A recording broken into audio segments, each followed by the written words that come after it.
പലപ്പോഴും നമ്മൾ ചിന്തിക്കുന്നത് ഒറ്റക്കായി സ്വന്തം കാലിൽ നിൽക്കണം. അതായത് ഒറ്റക്കാലിൽ ഇങ്ങനെ നിൽക്കണമെന്നല്ല, മറിച്ച് സ്വന്തം കാലിൽ നിൽക്കണം. നമ്മൾ ആരെയും കീഴിൽ പണിയെടുക്കാതെ, ജോലി ചെയ്യാതെ, സ്വന്തമായി കച്ചവടം, സ്വന്തമായി ബിസിനസ്, സ്വന്തമായി സ്ഥാപനം, സ്വന്തമായി അല്ലെങ്കിൽ ടാക്സി ഓട്ടി, അതൊക്കെ സ്വന്തമാണ്. ടാക്സി ഓട്ടുക അല്ലെങ്കിൽ മറ്റൊന്നും ചെയ്യുക, അങ്ങനെ സ്വന്തമായിട്ട് ചെയ്യണമെന്ന് പലപ്പോഴും നമ്മൾ ആഗ്രഹിക്കാറുണ്ട്.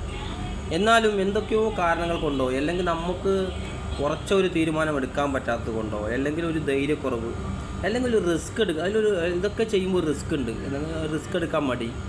എന്തുകൊണ്ടാണെന്ന് വെച്ചാൽ പലരും ഫെയിലിയറായി പോകുന്നത് 90% ആൾക്കാർ ആ റിസ്ക് എടുക്കാൻ വേണ്ടി തയ്യാറല്ല. അതുകൊണ്ട് നമ്മൾ ഒരാളെ കയ്യിൽ തന്നെ പണിയെടുക്കേണ്ടത് എന്തുകൊണ്ടാണ്? നമ്മൾ വലിയ റിസ്ക് എടുക്കാൻ നമ്മൾ തയ്യാറല്ല. അതുകൊണ്ടാണ് ഇങ്ങനെ.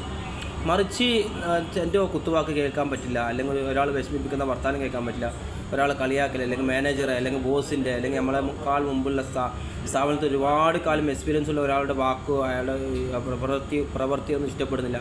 അങ്ങനത്തെ അവസ്ഥയൊക്കെ പലപ്പോഴും നമുക്കുണ്ടാകാറുണ്ട്. എങ്കിൽ നമുക്കിപ്പോൾ ഒരു സ്ഥലത്ത് തന്നെ ജോലി ചെയ്യണമെന്നില്ല. നമുക്കിപ്പോൾ കുവൈത്തിൽ, ഗൾഫ് കൺട്രിയിലൊക്കെ നമ്മളൊരു സ്ഥലത്ത് നിന്ന് മറ്റൊരു സ്ഥലത്തേക്ക് മാറാൻ ഇത്തിരി ബുദ്ധിമുട്ട്, പ്രയാസമൊക്കെ ഉണ്ട്. എന്നാലും മാറേണ്ട അവസ്ഥയുണ്ട്, മാറുന്ന ആളുകളുണ്ട്, മാറുന്നുണ്ട്, മാറാൻ പറ്റും എന്നത് ഒരു ഉറപ്പുള്ള കാര്യമാണ്. മാറാൻ പറ്റും, വേണമെങ്കിൽ മാറി വേറെ സ്ഥലത്ത് ജോലി ചെയ്യാം. നമുക്ക് അത്രയും ജോലിയിൽ പ്രയാസം ബുദ്ധിമുട്ടുണ്ടെങ്കിൽ, അല്ലെങ്കിൽ സ്വന്തമായി എന്തെങ്കിലും തുടങ്ങാം, അല്ലെങ്കിൽ നാട്ടിലെന്തെങ്കിലും തുടങ്ങാം, അങ്ങനെയൊക്കെ ചെയ്യാം. നമുക്ക് വിശാലമായി ചിന്തിക്കാം. നേരത്തെ ചില ആളുകൾ ചോദിക്കാറ്, ഞാൻ പറയുമ്പോൾ എല്ലാ കാലത്തും നമ്മളൊരാളെ കുത്തുവാക്കും കേട്ട് അവരെ നമ്മൾ ഇമോഷനൊന്നും മനസ്സിലാക്കാതെ, നമ്മളവസ്ഥ മനസ്സിലാക്കാതെ പലരും ഇങ്ങോട്ട് പറയുമ്പോൾ നമ്മളതൊക്കെ കേട്ടുകൊണ്ട് ഇങ്ങനെ എൻ്റെ ഒരു കൂട്ടുകാരനുണ്ട് ബാംഗ്ലൂർ. അപ്പോൾ ഓൻ പറയുന്ന ഒരു കാര്യമുണ്ട്. അപ്പോൾ എന്നോട് കുറേ പ്രാവശ്യം പറഞ്ഞു, ബാംഗ്ലൂർ എന്തെങ്കിലും തുടങ്ങുക, ഒരു ചെറിയ ഹോട്ടലൊക്കെ തുടങ്ങുക, എണ്ണക്കറി അറിയാം, ചോറാക്കാനും കറിയാക്കാനും എണ്ണക്കറികളും അപ്പങ്ങളൊക്കെ നിങ്ങൾക്ക് അറിയാമല്ലോ, എന്തെങ്കിലും തുടങ്ങുക, നമുക്ക് ഉണ്ടാക്കി തുടങ്ങാം, പൈസ വേണം ഞാനിടാം, ഇനി എൻ്റെ അപ്പുറം കൂടിയാവുന്നൊക്കെ ഒരുപാട് പറഞ്ഞു. ഞാൻ പറഞ്ഞു എൻ്റെ ഒരു കുറച്ചും കൂടി കടമുണ്ട്, കുറച്ച് എൻ്റെ വണ്ടീൻ്റെ ലോണും കാര്യമുണ്ട്, അതൊക്കെ തീർന്നാൽ ഞാൻ ഓക്കെ സെറ്റ് ചെയ്യാൻ വരാറിഞ്ഞു. പക്ഷെ അപ്പം പറഞ്ഞൊരു കാര്യമുണ്ട്, നീ വീണ്ടും അടിമപ്പണിക്കാൻ വന്നല്ലേ, എത്ര പറഞ്ഞാലും നീ പഠിക്കില്ലല്ലേ, നീ അടിമപ്പണി എടുക്കാനാണ് പോകുന്നത്. അവിടെ അവൻ ഉദ്ദേശിക്കുന്നത് ഒരാളെ കീഴിൽ പണിയെടുക്കുന്നതിന് അവൻ പറയുന്ന വാക്ക് അടിമപ്പണിന്ന്, അവൻ സ്വന്തമായി വണ്ടി വിടുന്നു.